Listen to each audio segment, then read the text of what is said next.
回到健康看我，我们今天的单元是活力元气吧，让大家有满满的活力哈。我们都知道每天要这个蔬菜579哦，蔬菜水果的这个量其实是很重要的哦。但是很多人呢，因为太忙碌了哦，所以就没有时间摄取这么多的蔬菜水果。那我们今天呢，就邀请到营养师来教我们怎么样用最快的速度做出最营养的这个蔬果饮品。来，欢迎陈涵宇。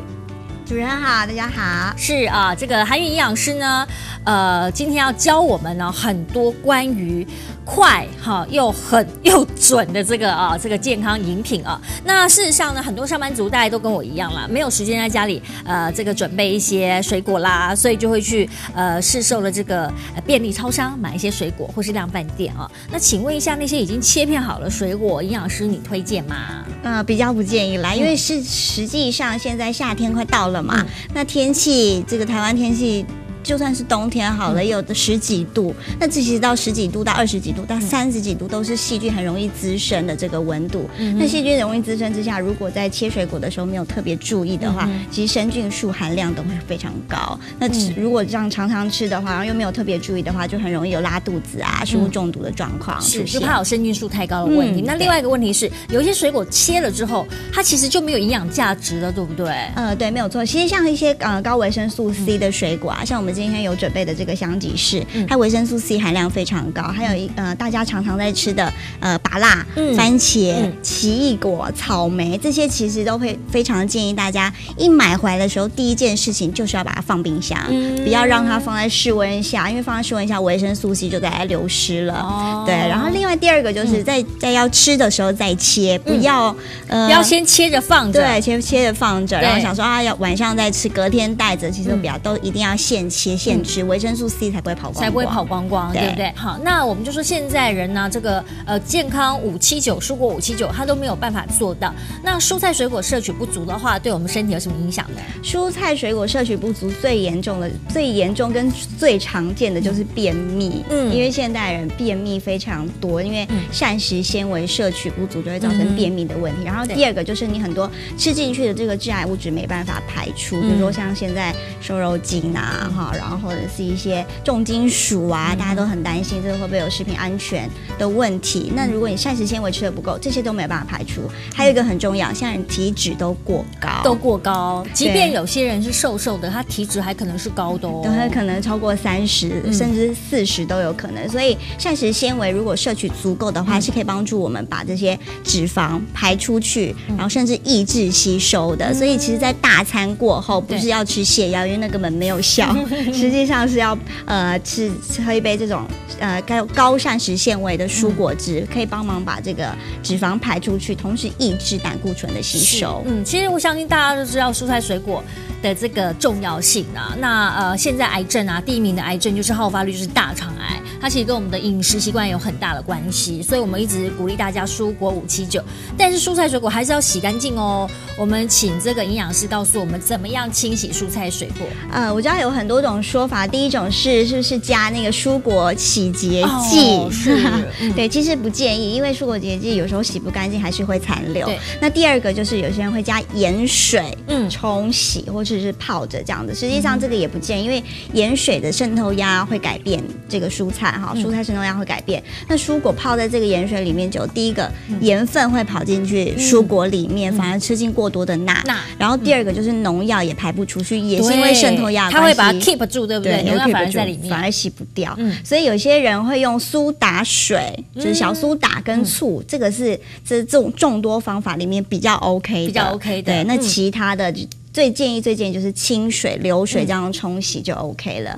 那特别注意有一些边边角角，比如说像这个苹果的这个地方，一定要特别的清洗它，不要就然后这样洗一洗就好了。这个地方一定要特别清，因为农药很容易就是残留在这个部位。苹果外面都有一层蜡，请问那个蜡到底要吃不要吃呢？其实大家不用担，因为我知道很多民众会担心那个苹果蜡这样光泽滑滑的，到底洗好洗不掉，那到底可不可以吃下去？吃下去会不会蜡中毒？其实不会，因为苹果的蜡我们人体是不会吸收，没有酵素，没有这个分解，没有分解酶可以代谢它的，所以它自然吃进去就会自然的排出来。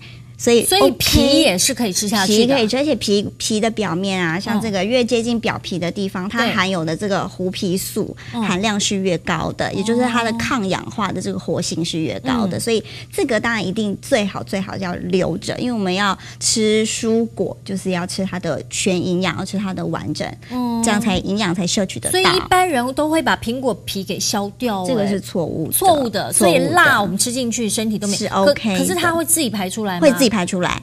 就像膳食纤维，我们吃进去，它也会排出来，但是它在我们身体里面有一些功能。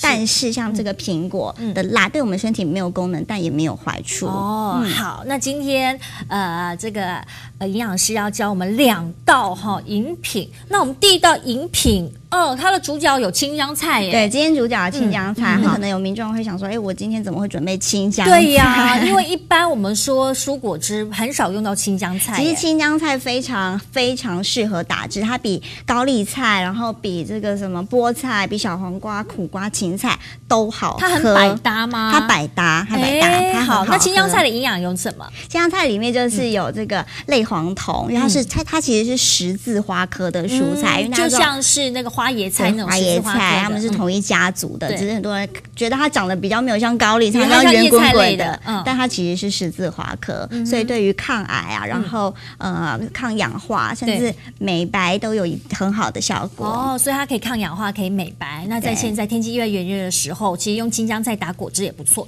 那青江菜要搭配什么水果呢？要搭配的是这个柳橙。柳橙我们选择的是香吉士，因为香吉士它其实维生素 C 含量比柳橙还高。像我们拿的这个是柳橙嘛？这个柳橙，所以如果大家买得到香吉士的话，用香吉士会更香吉士的维他命 C 反而比柳丁更高，对，高2到3倍这么多。所以大家如果皮肤要漂亮、要 Q 弹、要美白的话，是选择香吉士就没有错。那我们今天这一道青江菜加苹果加香吉士，它的维他命 C 非常的高，非常的高，所以维他命 C 可以帮助我们痘疤的修复啊。所以如果有痘痘啊、痘疤怎么样都不好的话，也可以多喝。然后另外就可以帮助伤口的愈合。我们就可以开始来做了，对不对？好，我们现在呢会先把这个青江菜我们把它切成小段，好，然后打一打。它的量大概要多少呢？就这样一小把，其实小朋友也很适合。小朋友会想说，小朋友都不爱吃青菜，对，小朋友不爱吃青菜，又觉得青江菜不好，对，入口，对，他们可能会比较喜欢吃高丽菜、菠菜，或地瓜叶，然后就没有了。对，他们其实青江菜非常适合。好，来，我们把青江菜放进去。好，所以就是一小把就可以。一小把，这个量应该自己可以调配的，自己可以调整，但是要注意水果的量要限制。然后水果会太甜，水果太甜，如果水果吃太多，反而会造成三酸甘油脂暴增。好，然后另外就是这个苹果，我们也把它切小块，好，等下比较好。所以苹果我们今天真的没有去皮耶，对，我们皮就这样留着了。OK， 好，另外呢，这个是柳橙汁哈，柳橙汁，加进去，所以我们自己把柳橙汁先炸了之后加进去。对，炸了之后加进去，就是现炸的。好，然后再看情况是不是加一点点水。如果是小朋友的话，他会比较喜欢味道是比较重一点点，柳橙汁的量可以再增加。所以我们这算是全食物的打法，对不对？全食物，对。所以我们喝的时候应该会喝到渣渣，会有渣渣。OK， 好，我们就来炸我们的这个维他命 C 非常高的这一杯饮品。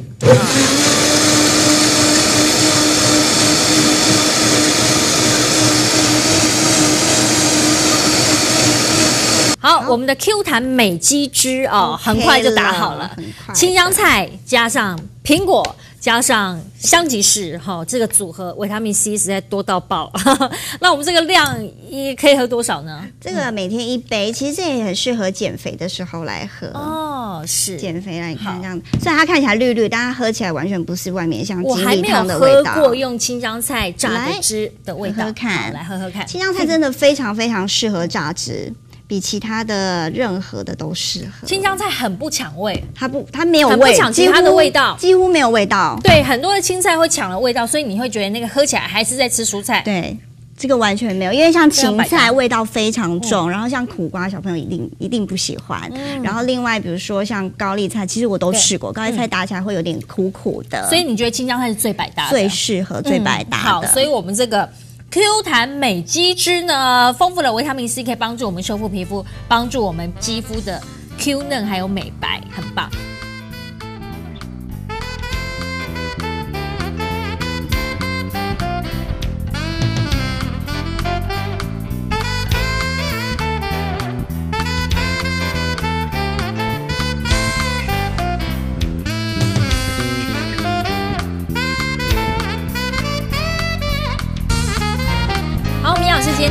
外一道这个特调的果汁哦，叫做是青柚代谢汁。青柚代谢汁，我刚刚喝的那一杯维他命 C 这么多，那它的糖分高吗？糖分不高，所以糖尿病人也可以喝，不用担心说是不是都喝果汁会造成血糖的上升，不会，因为它另外有蔬菜在里面。是，所以其实我们不太建议我们单打水果，对不对？不建议，因为特别是现在又有那种慢磨机，对不对？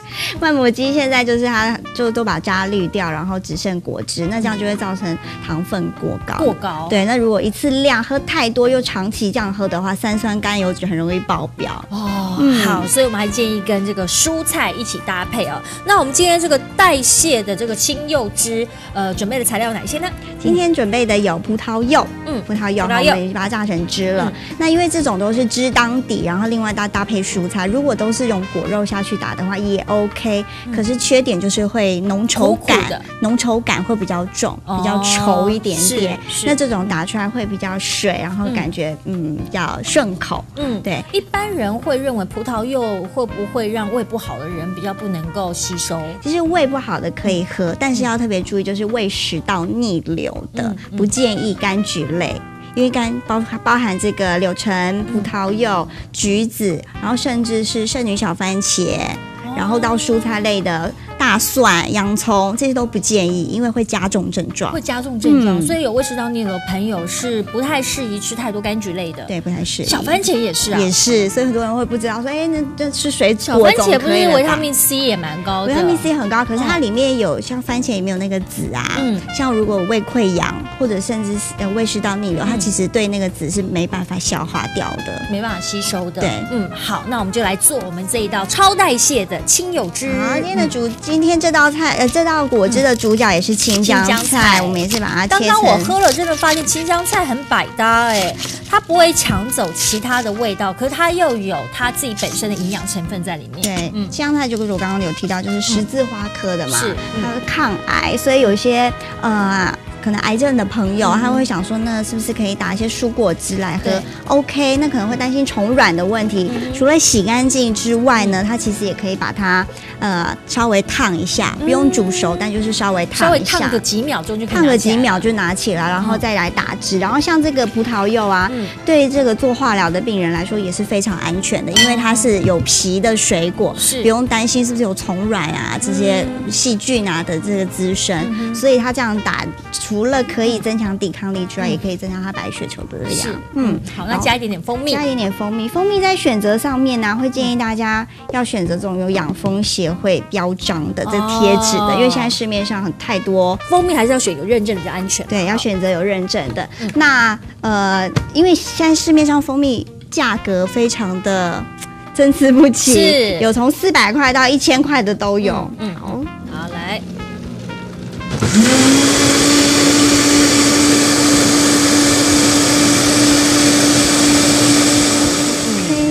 好的，来我们把它打开。我发现青江菜打出来的汁样子都有点像，因为它颜色还重，它其实叶绿素的含量也非常丰富，非常多。对，那一般葡萄柚有分做红肉跟白肉嘛？营养师比较推荐什么样子？推荐红肉的，因为红肉它的茄红素含量比较高。对，茄红素对美白也有很好的功效。对，来，好，那我就来喝喝看这个代谢青柚汁。对，因为它里面富含膳食纤维啦，所以如果特别是便秘的朋友也非常适合。那这道果汁会稍微苦一点点，因为会有一点点葡萄柚，是比刚刚那一道再苦一点，但是它是葡萄柚的那种清甜的香味的感觉，对，非常的好。所以今天非常谢谢我们营养师陈涵宇营养师给我们带来2道的这个夏日饮品，那真的很推荐大家在家里的时候，其实我们刚刚花不到几分钟的时间啦，非常简单，非常简单哦。然后我们就可以准备出自己 DIY 做出来的饮品，真的非常棒。那最后再请我们的营养师有没有什么忠告要跟观众朋友建议的呢？在购买蔬菜水果的时候，一定要洗干净，我觉得这个是最重要。然后第二个就是选择当季的，不要现在还去买什么菠菜回来打，那个已经不是当季了，不是当令当季的，对，那不是当令当季的话，农药相对残留就会比较高一点点。好，所以这个要特别注意。非常谢谢我们的营养师，也谢谢观众收看《健康看我》，下次再见了，拜拜。